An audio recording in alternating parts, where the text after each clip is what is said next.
ouvre les ventres de la ville sans trembler, peint la boue, le vice et l'or sans se cacher. Le scalpel de l'ombre découpe les destinées. Dans les ruelles de l'Assommoir, les âmes sont damnées.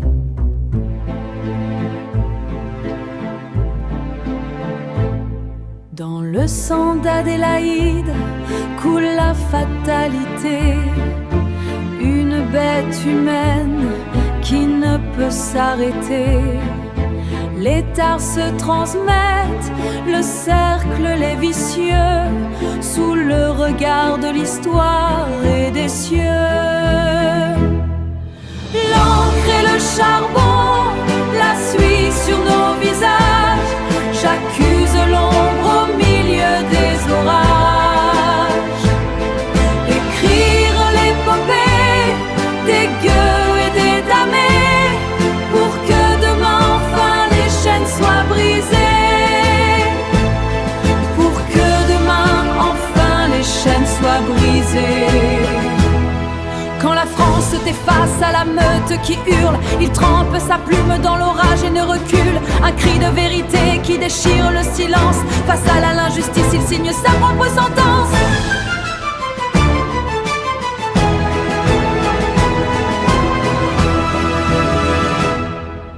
Derrière le colosse, l'homme se fendit.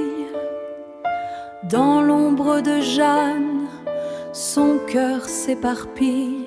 Des angoisses nocturnes, des fêlures cachées. Les failles du titan par l'amour sont touchées.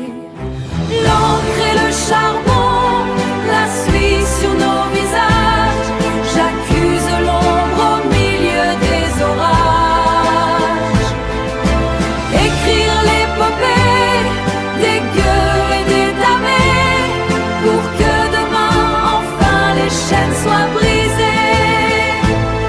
Pour que demain enfin les chaînes soient brisées. L'encre et le charbon, le silence du scalpel.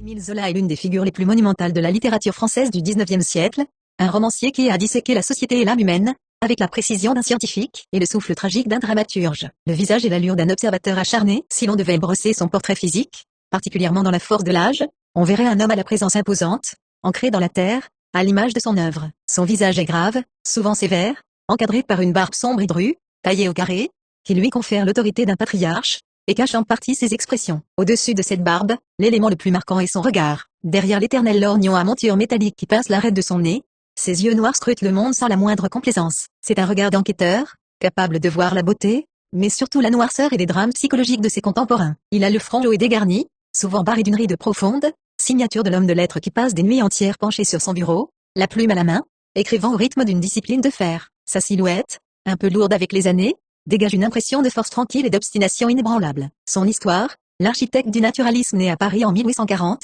Zola grandit à Aix-en-Provence où il noue une grande amitié avec le futur peintre Paul Cézanne. Orphelin de père très jeune, il connaît des années de grande misère à Paris avant de s'imposer par l'écriture. Il est le grand théoricien du naturalisme. Pour lui, un roman n'est pas qu'une simple fiction, c'est un laboratoire. Il étudie la folie, les addictions, les drames familiaux et les tares héréditaires, avec l'œil clinique d'un naturaliste, persuadé que l'homme est avant tout déterminé par son corps, son milieu social et son hérédité. Cette vision scientifique et psychologique donne naissance à son œuvre maîtresse, Les Rougon-Macquart. Cette fresque titanesque de 20 romans raconte l'histoire d'une même famille sous le Second Empire. Des œuvres comme Germinal, sur la vie terrible des mineurs, L'Assommoir, sur les ravages de l'alcoolisme ouvrier, ou La bête humaine, un véritable thriller psychologique autour du meurtre et de la folie, sont de véritables chocs littéraires. Ces descriptions y sont d'un réalisme cru, presque palpable. Le courage politique, j'accuse. Au-delà de l'écrivain, Zola est un homme qui s'est dressé face à l'injustice. En 1898, la France est déchirée par l'affaire Dreyfus, un capitaine de l'armée, d'origine juive, accusé à tort de trahison. Mettant sa carrière, sa réputation et sa propre liberté en jeu,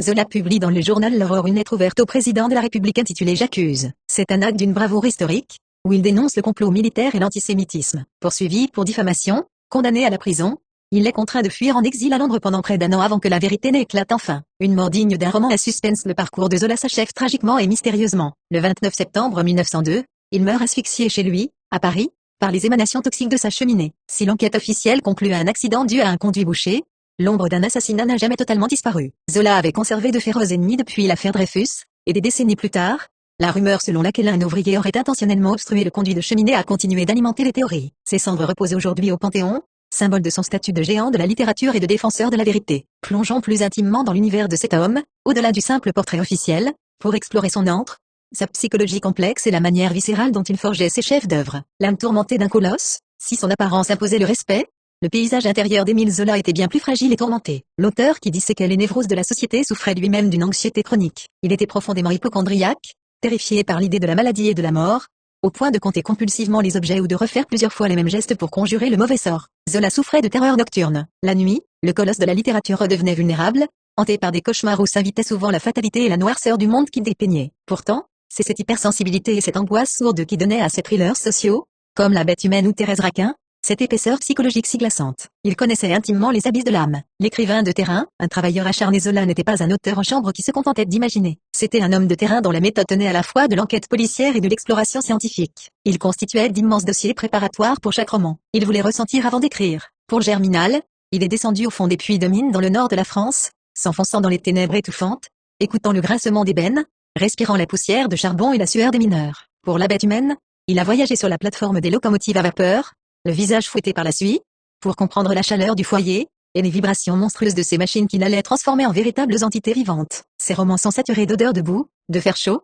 d'alcool fort et de sang parce qu'il allait s'imprégner de ces atmosphères à la source. La maison de Médan, le monument d'une vie, tout ce travail acharné prenait forme dans un lieu qui est devenu le prolongement architectural de son œuvre, le domaine de Médan. Un peu d'histoire sur ces monuments littéraires. En 1878, grâce au succès phénoménal de son roman L'Assommoir, Zola achète une modeste bicoque, une cabane à lapins d'Iséville, à Médan, dans les Yvelines, en bordure de la Seine. Mais Zola, en véritable architecte, va agrandir la propriété au rythme du succès de ses livres. Il fait construire des extensions asymétriques et massives qu'il nomme d'après ses romans. Ainsi naissent la tour carrée Nana et la tour hexagonale Germinal. La maison devient une grande bâtisse hétéroclite, un mélange de briques rouges et de pierres, reflétant son goût pour la démesure. C'est ici que se réunira le groupe de Médan, un cercle d'écrivains amis comprenant Guy de Maupassant et Joris Carluisement. Après la mort de l'auteur, sa veuve Alexandrine en fera don à l'assistance publique, l'actuel hôpital de Paris, pour y soigner des nourrissons convalescents. Aujourd'hui, la demeure a retrouvé sa vocation première, et se visite comme la maison Zola, musée Dreyfus, un lieu de mémoire classé monument historique. Le cabinet de travail, le temple du silence et de l'encre, c'est dans la tour Nana de Médan,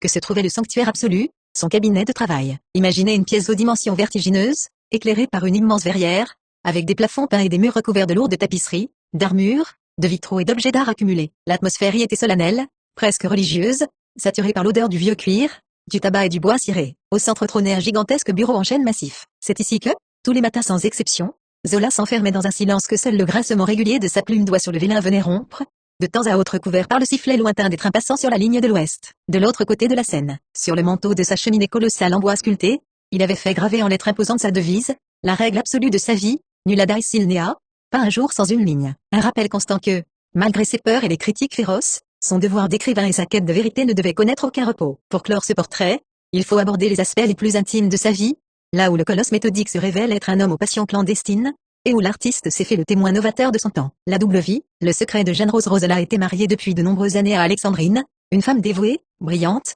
mais avec laquelle il n'avait pas pu avoir d'enfant. C'était une blessure profonde pour ce couple très uni. Alexandrine était non seulement son épouse, mais aussi sa collaboratrice la plus proche, celle qui relisait ses textes et gérait ses relations publiques. Pourtant, à l'approche de la cinquantaine, alors qu'il est au sommet de sa gloire, la vie de Zola bascule. En 1888, il tombe éperdument amoureux de Jeanne Rosereau, une jeune lingère embauchée par Alexandrine. Jeanne a 21 ans, lui en a 48. Avec elle, il découvre la paternité. Il aura 2 enfants, Denise et Jacques. Pendant des années, Zola mène une double vie épuisante. Il installe Jeanne et les enfants dans un appartement à Paris, puis dans une maison de campagne près de Médan, pour pouvoir les voir en secret, tout en continuant à vivre officiellement avec Alexandrine. Lorsque la vérité éclate, la crise au sein de son couple est terrible. Alexandrine, folle de chagrin et de colère, finit par accepter un compromis hors du commun. Par amour pour Zola, elle tolère cette double vie et, plus incroyable encore, après la mort de l'écrivain, elle fera reconnaître légalement les enfants de Jeanne pour qu'ils puissent porter le nom de Zola. Cette histoire personnelle montre un homme déchiré entre son devoir moral, son attachement viscéral à son épouse et sa passion tardive. L'innovation et l'obsession de l'image. On connaît le Zola écrivain,